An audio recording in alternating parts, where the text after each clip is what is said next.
Peter सब कुछ वापस पा सकता था। एमजे उसके सामने थी, नेड उसके सामने था, फिर भी उसने कुछ नहीं कहा। ये सिर्फ सेक्रीफाइस नहीं था, ये एक डिसीजन था जो 4 साल तक चलता रहा। और अब मार्वल ने फाइनली एक्सप्लेन कर दिया है कि स्पाइडरमैन ने अपनी आइडेंटिटी सीक्रेट क्यों रखी। नो वे होम के एंड पे हमें लगा कि पीटर ने सेक्रीफाइस किया, सिंपल, इमोशनल, डन। लेकिन वो डिसीजन सिर्फ उस मोमेंट के लिए नहीं था, वो डिसीजन फ्यूचर के लिए था। और उस फ्यूचर में एक ऐसा थ्रेट था जो किसी ने नोटिस ही नहीं किया, एक ऐसा सिस्टम जो स्पाइडरमैन को नहीं, पीटर पार्कर को डिस्ट्रॉय कर सकता था। चलो थोड़ा रिवाइंड करते हैं। मिस्टीरियो ने जब स्पाइडरमैन की आइडेंटिटी रिवील की तब प्रॉब्लम सिर्फ एक नहीं थी, सब कुछ कोलैप्स हो गया था। पीटर की लाइफ, उसके दोस्त, उसका फ्यूचर। एमआईटी ने रिजेक्ट कर दिया, पुलिस उसके पीछे, मीडिया उसको विलन बना रही थी, और सबसे डेंजरस, अब कोई भी उसके लव्ड वंस तक डायरेक्टली पहुंच सकता था। इसीलिए नो वे होम का स्पेल जरूरी था। वर्ल्ड को भुलाना पड़ा, पीटर पार्कर को इरेज करना पड़ा। लेकिन ट्विस्ट ये है कि स्पेल के बाद पीटर के पास एक चॉइस थी। वो चाहता तो नेड और एमजे को सब कुछ वापस बता सकता था, उन्हें फिर से अपनी लाइफ में ला सकता था, और उसने ट्राई भी किया, लेकिन उसने रोक लिया खुद को। उस मोमेंट पे हमें लगा कि अच्छा वो उन्हें प्रोटेक्ट कर रहा है, लेकिन असली रीजन उस मोमेंट से कहीं ज्यादा बड़ा था। नो वे होम के बाद एमसीयू का न्यूयॉर्क सेफ नहीं हुआ, वो और डेंजरस हो गया, क्योंकि पावर में आया विल्सन फिस्क। और फिस्क सिर्फ एक विलन नहीं है, वो सिस्टम है। मेयर बनने के बाद उसने क्लियर एजेंडा सेट किया, विजिलेंटिस को खत्म करो, और सिर्फ हीरोज नहीं, उन लोगों को भी जो उनकी हेल्प करते हैं। डेयरडेविल बॉर्न अगेन में ये क्लियरली दिखाया गया कि लोगों को अरेस्ट किया जा रहा है सिर्फ इसलिए क्योंकि उन्होंने हीरोज की हेल्प की। कैरन पेज जैसे लोग जो खुद हीरो भी नहीं है, उन्हें भी छुपना पड़ रहा है। अब इस सिचुएशन में अगर पीटर अपनी आइडेंटिटी रिवील कर देता तो नेड और एमजे क्या होते, फ्रेंड्स या टारगेट्स? और यहाँ मार्वल ने साइलेंटली कंफर्म कर दिया कि पीटर का डिसीजन इमोशनल नहीं था, स्ट्रेटेजिक था। लेकिन ये तो सिर्फ पहली लेयर थी, असली प्रॉब्लम अभी शुरू हुई थी। 4 साल बीत गए और स्पाइडरमैन अब भी एक्टिव है, क्रिमिनल से फाइट करता है, सिटी को सेव करता है, लेकिन पीटर पार्कर वो एग्जिस्ट ही नहीं करता। ब्रांड न्यू डे के हिंट से एक चीज क्लियर है, पीटर ने अपनी लाइफ रिबिल्ड करने का ट्राई ही नहीं किया, ना नए दोस्त, ना कोई रिलेशनशिप, सिर्फ एक चीज, डिस्टेंस। वो एमजे और नेड को सोशल मीडिया पे फॉलो करता है, बस देखने के लिए उनकी लाइफ चल रही है, हैप्पी है, स्टेबल है, और पीटर सिर्फ देख रहा है। बाहर से देखो तो ये काफी इमोशनल सीन है, लेकिन अंदर से ये सर्वाइवल है, क्योंकि इस बार डेंजर सिर्फ विलन से नहीं है, सिस्टम से है। अगर फिस्क को पता चल गया कि स्पाइडरमैन के पास कोई गाय इन द चेयर है, तो वो लोग जिंदा नहीं बचेंगे, और पीटर ये रिस्क अफोर्ड ही नहीं कर सकता। इसलिए उसने सिर्फ अपने पास्ट को नहीं छोड़ा, उसने अपना फ्यूचर भी सेक्रीफाइस कर दिया। और यहाँ पे आता है वो लेसन जो उसने नो वे होम में सीखा था। With great power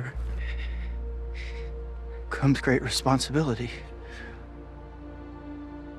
हम सब ने ये लाइन 1000 बार सुनी है, लेकिन नो वे होम के बाद पीटर ने इसको फील किया। पहले रिस्पॉन्सिबिलिटी का मतलब लोगों को बचाना था, अब इसका मतलब है लोगों से दूर रहना। ये स्पाइडरमैन का सबसे ब्रूटल एवोल्यूशन है। हीरो बनना इजी है, लेकिन लॉनली हीरो बनना वो चॉइस है, और पीटर ने ये कॉन्शियसली चूज किया, क्योंकि अगर उसकी वजह से किसी और को कुछ हो गया तो वो गिल्ट उसे डिस्ट्रॉय कर देगा कंप्लीटली। इसलिए उसने एक रूल बना लिया, no attachment, no risk, no second chances. लेकिन फिर ब्रांड न्यू डे का ट्रेलर आता है और सब कुछ कंफ्यूज कर देता है। ट्रेलर के एंड में पीटर और एमजे एक ही रूम में हैं, वो बात करते हैं, और यहाँ सबसे बड़ा सवाल उठता है, अगर पीटर इतने सालों से डिस्टेंस मेंटेन कर रहा था तो वो अब क्यों वापस आने की कोशिश कर रहा है? यही वो मोमेंट है जहाँ सारे पीसेस कनेक्ट होते हैं। विल्सन फिस्क का rule, anti vigilante system, constant threat, ये सब तब तक था जब तक फिस्क पावर में था, और अगर पीटर अब रिकनेक्ट कर रहा है तो इसका मतलब है कि थ्रेट खत्म हो चुका है, या कम से कम इतना काम हो गया है कि रिस्क लेना पॉसिबल है। ये सिर्फ एक इमोशनल डिसीजन नहीं है, ये एक कैलकुलेटेड मूव है। 4 साल तक पीटर ने वेट किया, ऑब्जर्व किया, सर्वाइव किया, और अब शायद पहली बार वो ट्राई कर रहा है पीटर पार्कर बनने का। तो आखिर में वो चीज जिसके बारे में हमने शुरू में बात की थी, पीटर ने अपनी आइडेंटिटी सिर्फ इसलिए सीक्रेट नहीं रखी क्योंकि वो डर गया था, बल्कि इसलिए क्योंकि वो फाइनली समझ गया था कि हीरो होने का असली कॉस्ट क्या होता है। सुपर हीरो स्टोरीज हमेशा पावर्स के बारे में होती हैं, लेकिन असली स्टोरी चॉइसेस के बारे में होती है। आयरन मैन ने चूज किया सेक्रीफाइस, कैप्टन अमेरिका ने चूज किया टाइम, और स्पाइडरमैन उसने चूज किया लॉनलीनेस। और शायद इसीलिए वो इतना रिलेटेबल है, क्योंकि रियल लाइफ में भी कभी कभी हम सही डिसीजन लेते हैं और फिर भी वो हर्ट करता है। पीटर पार्कर ने दुनिया को सेव किया, लेकिन अपनी लाइफ लूज कर दी, और शायद हीरो होने का मतलब ही यही है। अगर आप लोग यहाँ तक आ गए हो तो प्लीज इस वीडियो को लाइक करें और प्लीज चैनल को सब्सक्राइब करें। I need your support guys, please subscribe.